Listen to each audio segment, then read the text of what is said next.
자, 이번 강의에서는 부동산의 특성 중에서 자연적 특성 계속해서 이어나갈 텐데요. 두 번째로 우리가 알아야 될 게 부증성입니다. 부동성 배우셨죠? 부동성이라고 하는 건 부동, 움직이지 아니한다. 토지가 어떻게 고정되어 있다. 이게 부동성이었어요. 그럼 부증은 뭘까요? 증가시킬 수 없다. 자, 좋습니다. 부증성은 이렇게 시작하죠. 토지는 뭐 할 수 없어요? 생산할 수 없다는 얘기예요. 돈을 아무리 쏟아부어도 토지의 절대적인 양은 늘어나지 않습니다. 그러니까 면적이 어떻다? 유한하다. 실제 그렇습니까? 토지가? 그래요. 증거 가르쳐 드릴게요. 이렇게. 자, 우리나라 지도가 계속해서 요 모양 요 꼴이죠. 그쵸? 자, 요게 변하지 않는다는 건 토지는 절대적으로 양이 늘어나지 않고 있다는 얘기입니다. 부증성은 그런 뜻인데요. 의미를 좀 살펴보자면 첫 번째, 토지는 땅땅땅 생산 비용을 투입하여 생산할 수 있음 없음? 없다. 그럼 저 같으면 이해할 때는 토지는 과자 마냥 공장에서 찍어낼 수 없다. 이렇게 이해를 할 것 같아요. 찍어낼 수 없다라는 얘기예요. 그러면 물리적으로 양이 어떻죠? 불변, 그리고 고정되어 있다라는 게 바로 부증성입니다. 생산을 더 할 수 없겠네요. 그렇죠? 그러면 토지는 뭐냐면 이미 있는 걸로 우리가 나눠서 써야 되는 거예요. 자동차는 찍어낼 수 있는데 땅은 찍어낼 수 없다라는 느낌을 가지고 가십니다. 그럼 바로 이 부증성으로 인해 파생되는 특성이 뭐가 있느냐? 자, 분명히 첫 번째는 그랬죠. 절대량 불변이다.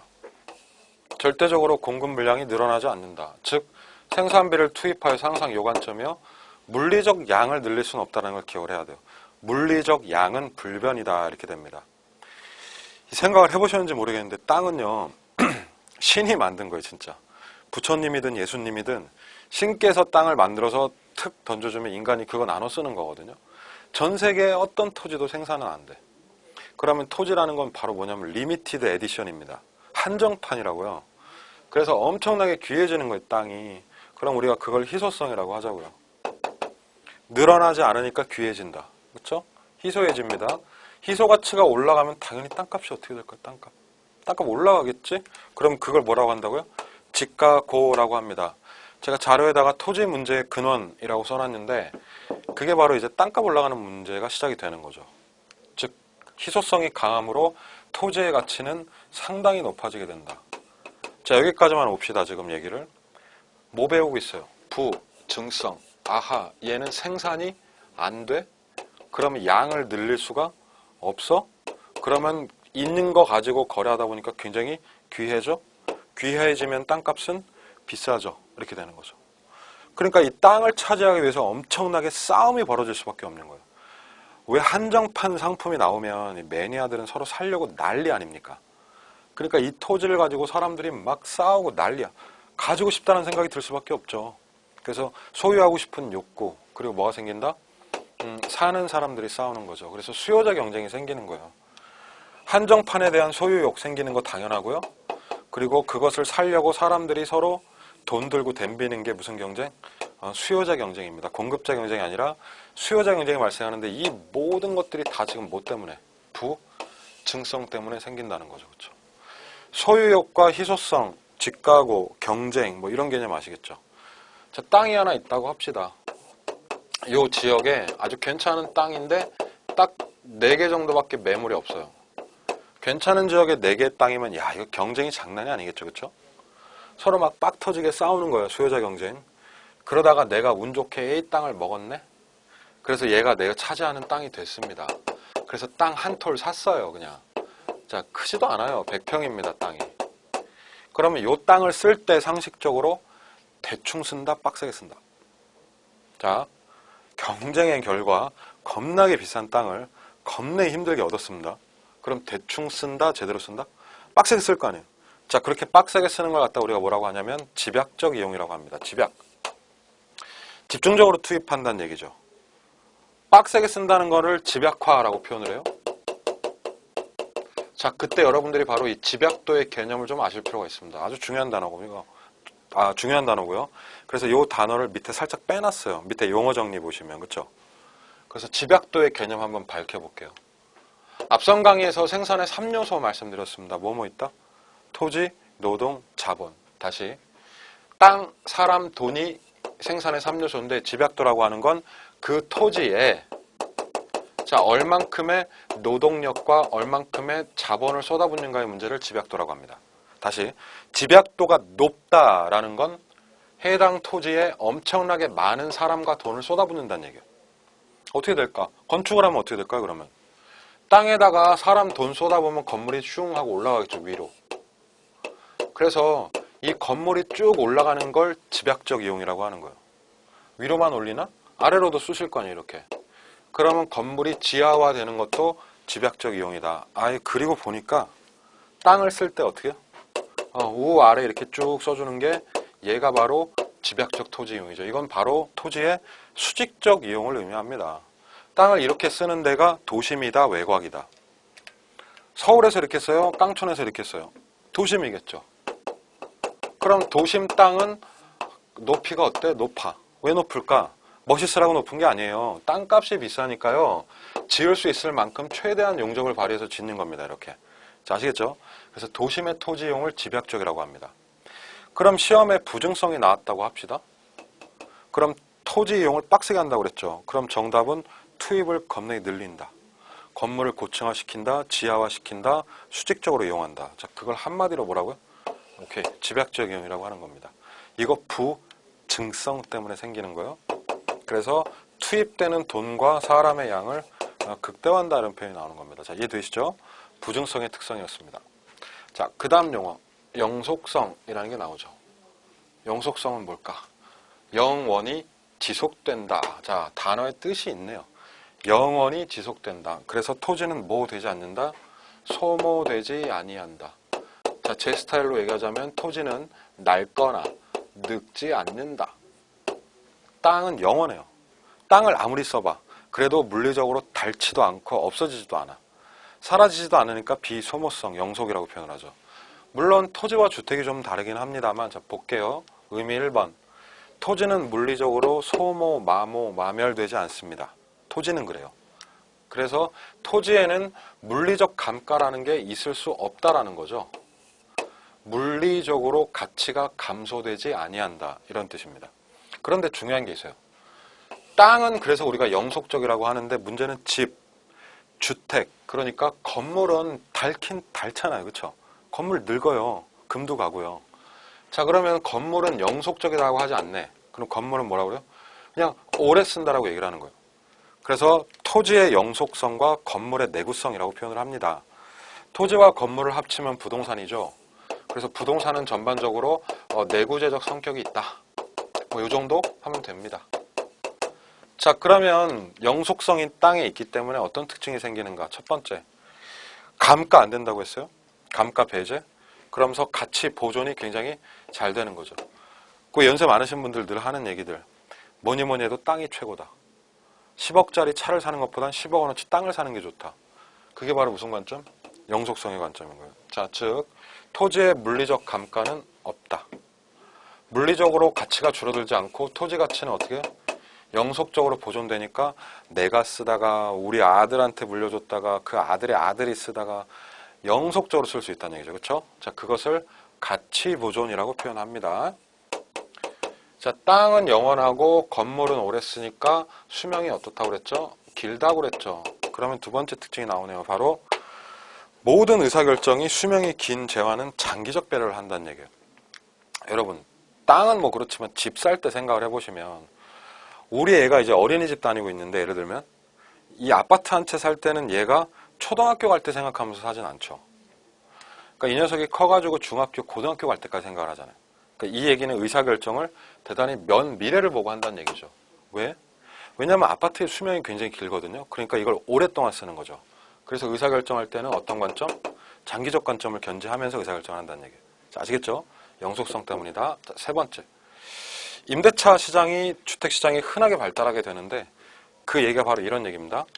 토지는 감가가 없고 주택은 감가가 거의 없고 토지나 주택, 부동산은 감가가 거의 없기 때문에 뭐와 뭐가 분리된다? 소유와 이용이 분리된대요. 자, 원래는 이게 분리가 안 돼요. 물건을 사서 내가 소유하면 내가 쓰는 게 맞잖아요. 소유와 이용은 일체행인데 이게 감가가 없으니까 내가 소유했지만 내 땅을 남한테 쓰게 할 수가 있어요. 남한테 사용하게 할 수가 있다고요.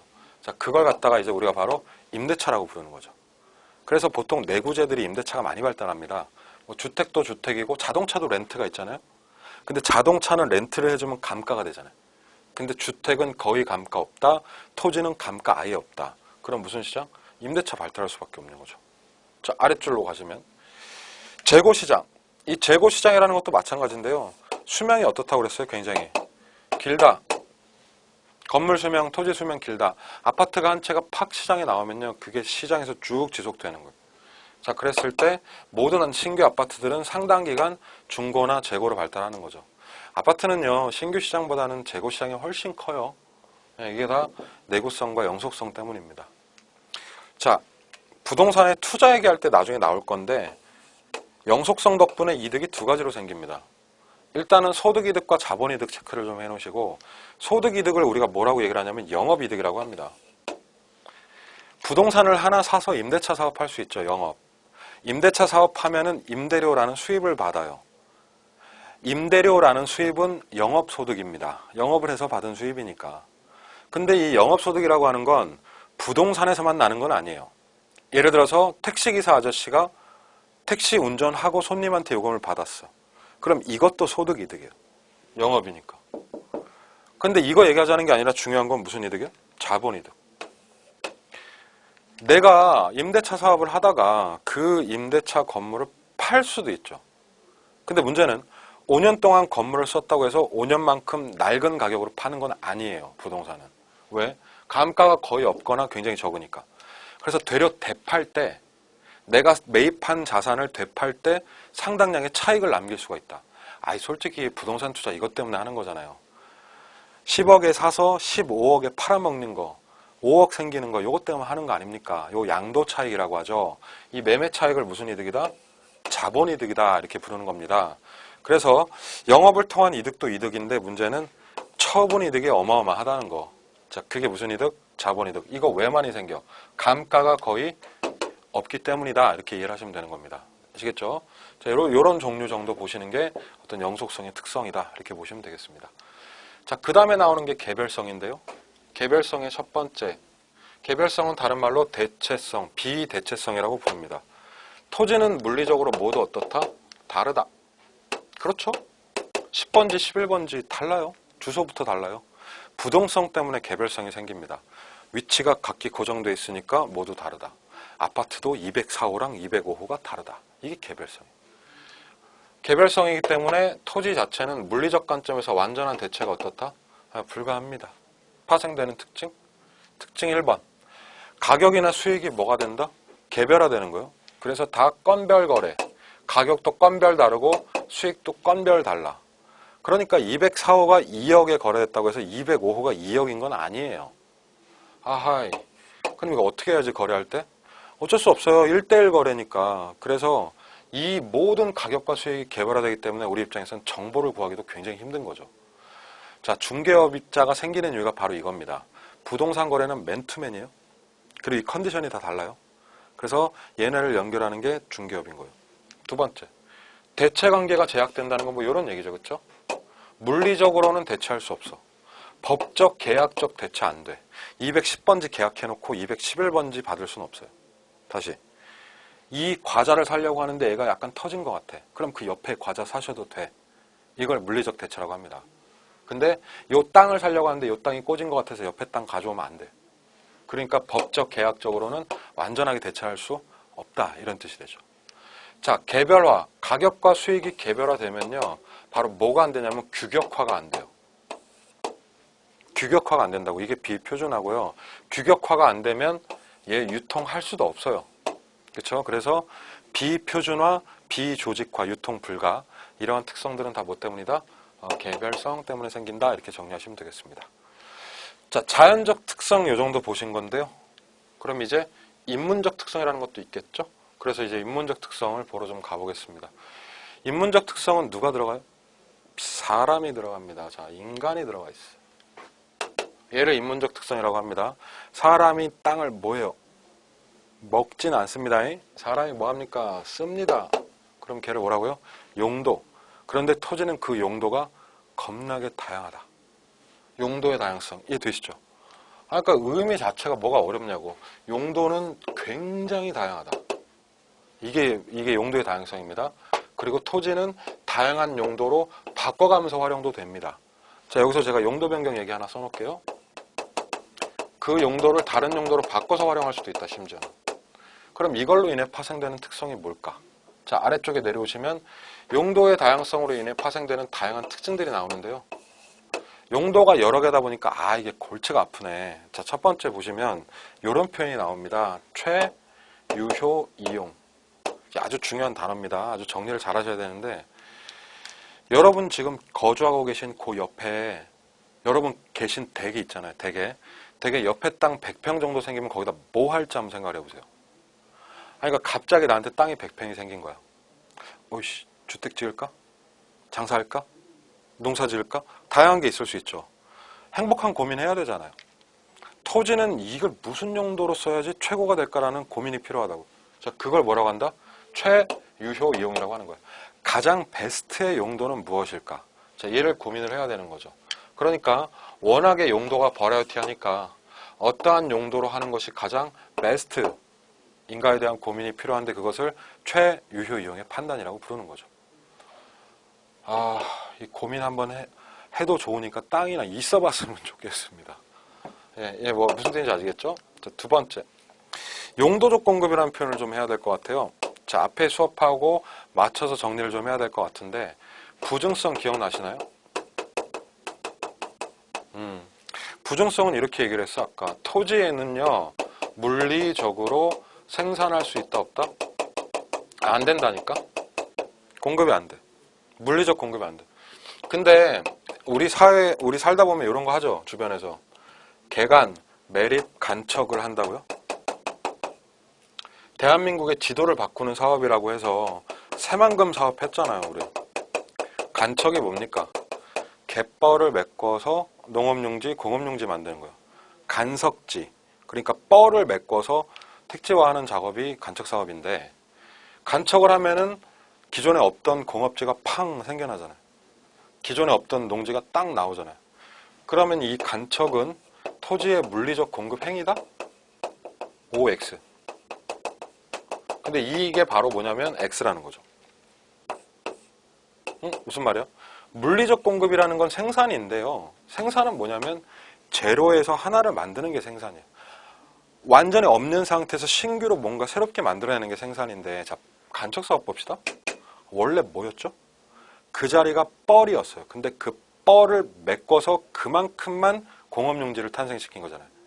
약간 쉬운 말로 뻘을 농지로 용도로 바꾼 거잖아요. 그러니까 노란색인 땅을 흰색으로 바꿨을 뿐이지 제로인 땅이 1이 된 건 아니잖아요. 그렇죠? 바다가 육지로 전환이 된 것뿐이니까. 그래서 이런 경우에도 간척인 경우에도 이것을 물리적 공급이라고 하지 않는다. 그럼 얘는 부증성이 그대로 적용이 되는 거예요. 간척 사업이 절대 부증성의 예외가 아닙니다. 그럼 이걸 뭐라고 설명할래? 자, 그때 나오는 말이 바로 이 말이라는 거죠. 용도적 공급. 그러니까 간척 사업은 그저 뭘 한 것이다? 용도적 공급을 한 것이다. 또는 다른 말로 경제적 공급을 한 것이다 라고 얘기를 합니다. 생산이 아니라 그저 이용 행위를 변경한 것에 불과하다. 그게 이제 가능한 이유가 바로 뭐냐면 용도가 어떻기 때문이다? 다양하다라는 것 때문이죠. 그렇죠? 자, 관련 지문들을 밑에 좀 보시면 첫 번째, 토지는 이용 행위의 전환을 통해서 용도적 변경이 가능하다. 용도 변경이. 그래서 우리가 보통 아까 전 강의에서 배우셨던 게 용도 변경 중인 땅 후보지 이행지 앞에서 배우셨죠. 후보지나 이행지는 둘 다 변경 중인데 이러한 토지가 탄생할 수 있는 배경에는 토지의 용도가 워낙 다양하기 때문이다. 이런 말이 들어가 있기 때문입니다. 아시겠죠? 용도의 다양성과 관련이 있는 겁니다. 그렇죠? 개간, 매립, 간척, 마무리. 얘는 부증성을 깨는 게 아니에요. 부증성의 예외라는 건 있을 수가 없어. 전 세계의 모든 토지는 무조건 부증성이야. 대신에 간척을 뭘로 설명할래? 그러면 얘는 그냥 이용 행위를 바꾼 용도 변경에 불과하다라고 얘기를 해야 되는 거예요. 자, 그래서 얘를 용도적 공급이라고 하는 거죠. 그렇죠? 이게 다 용도의 다양성과 관련이 되어 있다는 얘기입니다. 자, 부동산의 특성 중에서 특히나 토지의 특성, 자연적 특성과 인문적 특성을 좀 몇 개를 보셨죠.